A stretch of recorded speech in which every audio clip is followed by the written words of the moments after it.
नमस्ते सदा वत्सले मातृभूमि। आज हम चर्चा कर रहे हैं गोल्डा मायर के बारे में। यहूदी कौम की एक ऐसी महिला जिसे देवी की संज्ञा दी जाती है, जो यहूदी कौम को दोबारा जिंदा कर दिया, जिसने, ऐसा कहा जाता है। बात है उस समय की जब फिलिस्तीन में बचे कुछ यहूदी शरण लिए हुए थे। यही कोई 7 लाख के आसपास यहूदी बचे थे। उनके जीवन पर भी संकट आया हुआ था।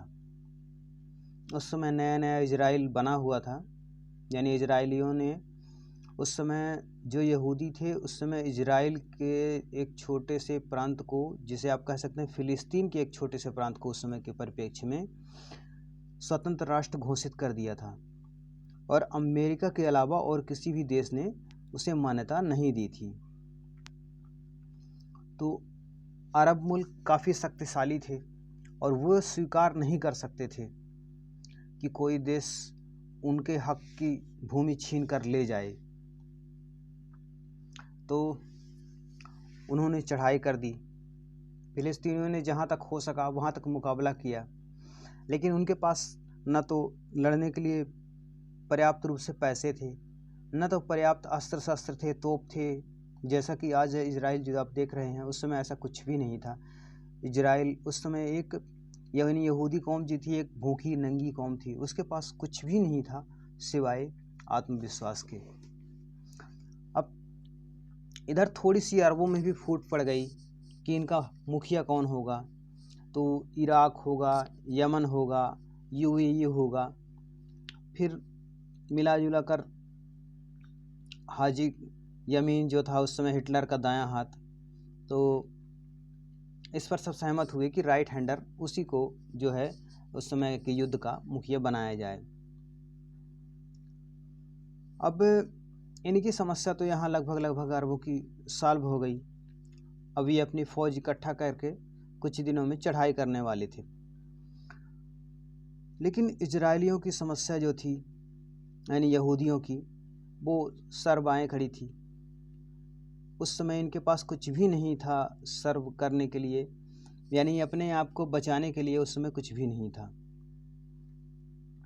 बैठकें आरंभ हुई तो उस समय उनके मुखिया जो थे, सुरक्षा प्रमुख जिनको बनाया गया था, बेन गुरियन, उन्होंने कहा हमारे पास एक रास्ता है। अमेरिका में बसे हुए बड़े बड़े धनाढ्यों से, उद्योगपतियों से जो कि यहूदी हैं, उनसे जाकर के पैसे मांगे जाएं, धन इकट्ठा किया जाए, फिर उससे अस्त्र शस्त्र खरीदा जाए और फिर आगे की लड़ाई जारी रखी जाए। लेकिन यह भी इतना सरल नहीं था, क्योंकि एक बार खाली हाथ वो लौट आए थे इसी आशा में। लेकिन उन्होंने कहा बचाना ज़रूरी है कौम को, और इसके अलावा हमारे पास कोई रास्ता भी नहीं है। इसलिए मैं दोबारा जाऊंगा उन धन कुबेरों के आगे और फिर से गिड़गिड़ाऊंगा कि हमें वो बचा लें। तो ये सब चर्चा चल ही रही थी कि एक वहाँ से युवती उठी और आई। उसने कहा कि आपको इस समय आपकी ज़रूरत जो है देश में सबसे अधिक है। देश से बाहर रहना इस देश के लिए उचित नहीं है, आपका देश से बाहर रहना। तो आपका काम यदि आप भरोसा करें तो मेरे द्वारा किया जा सकता है। फिर बेन गुरियन जो थे बुजुर्ग आदमी, वो गुस्से से लाल हो गए। उन्होंने कहा जाऊंगा तो मैं ही।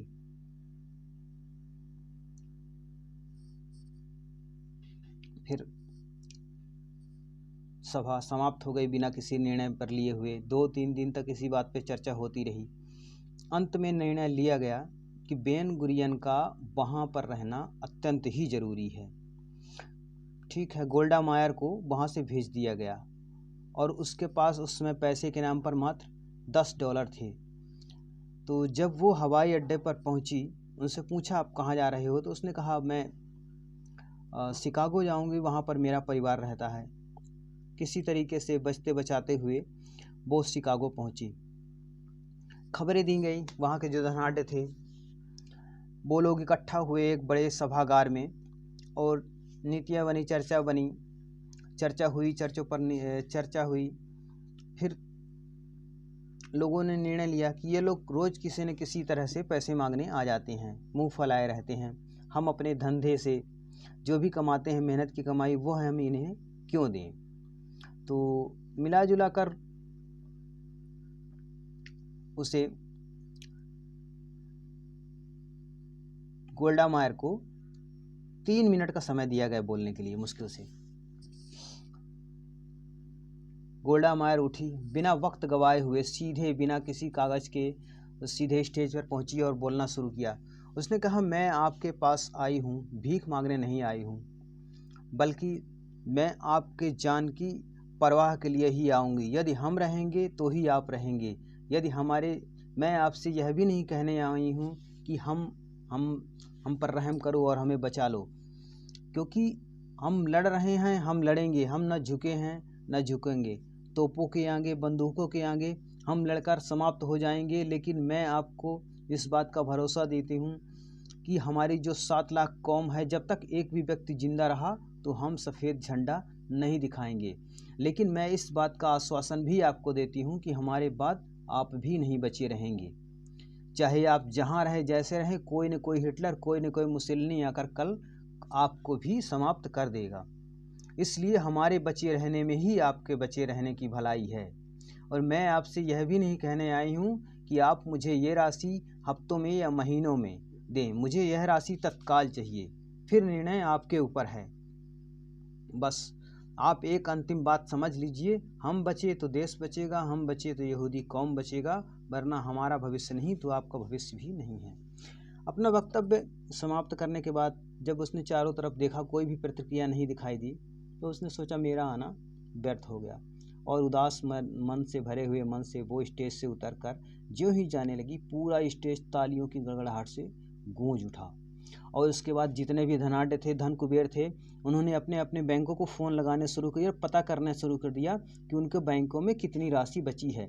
कुछ लोगों ने तो अपने बैंकों से यहाँ तक पता करना शुरू कर दिया कि बैंक से उसे कितना उधार मिल सकता है, और जिसके पास जितनी भी क्षमता थी उसने उस पर उतनी राशि दर्ज करानी शुरू कर दी। इस सभा के बाद गोल्डा मेयर यहीं नहीं रुकी, हर शहर में, अमेरिका के हर शहर में जा कर के सफाई करने लगी और उसे सबका समर्थन मिलने लगा। अब जब गोल्डा मेयर जिस दिन लौट रही थे तो उसके कोष में उस दिन $50 मिलियन की राशि इकट्ठा हो चुकी थी, जबकि उन्हें युद्ध के लिए केवल $25 मिलियन ही चाहिए थे।